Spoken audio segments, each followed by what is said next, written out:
Hey, Steve Simard, trusted Connecticut Realtors. So, home prices just hit another record, and here's what it means for Connecticut sellers and buyers.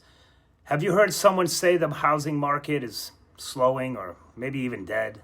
Maybe other parts of the country they've said this. Well, the latest numbers tell a different story.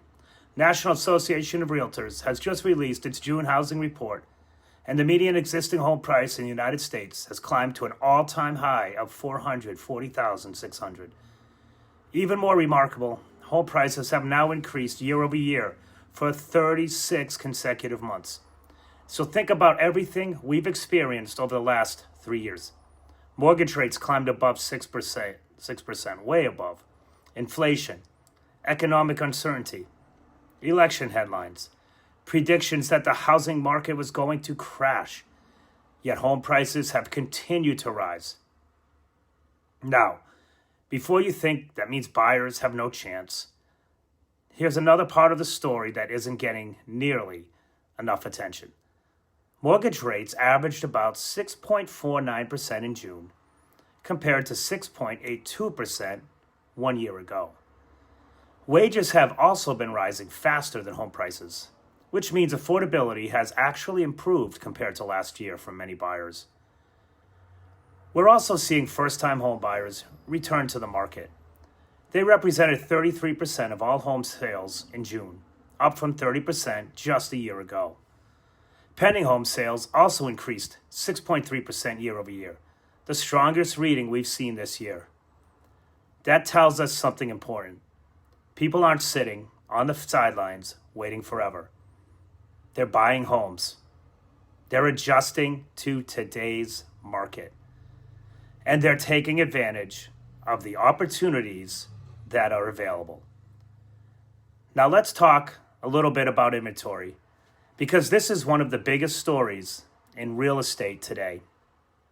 The number of homes coming onto the market has slowed dramatically. At one point, inventory growth was running more than 30% higher than the previous year. Today, that growth has slowed to just over 1%.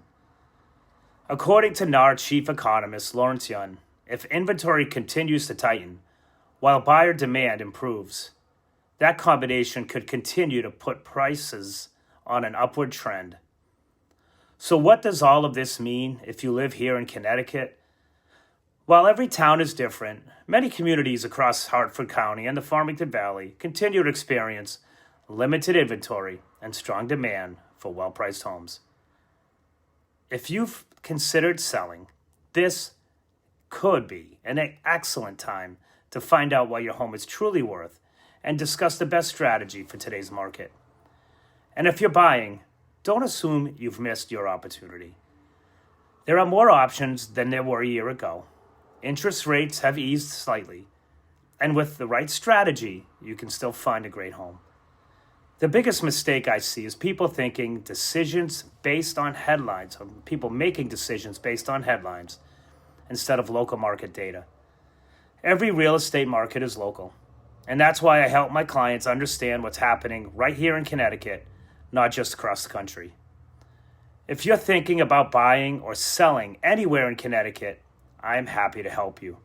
I'm Steven Simard with Real Broker LLC, trusted Connecticut Realtor, and I specialize in helping buyers and sellers throughout many towns here in northern Connecticut: Granby, East Granby, Simsbury, Windsor, Avon, Canton, and communities all across the state. If you found this update helpful, please hit the like button, subscribe to the channel, and leave me a comment below with your town. I'd be happy to share what's happening in your local market. Thanks for watching, and I'll see you in the next video.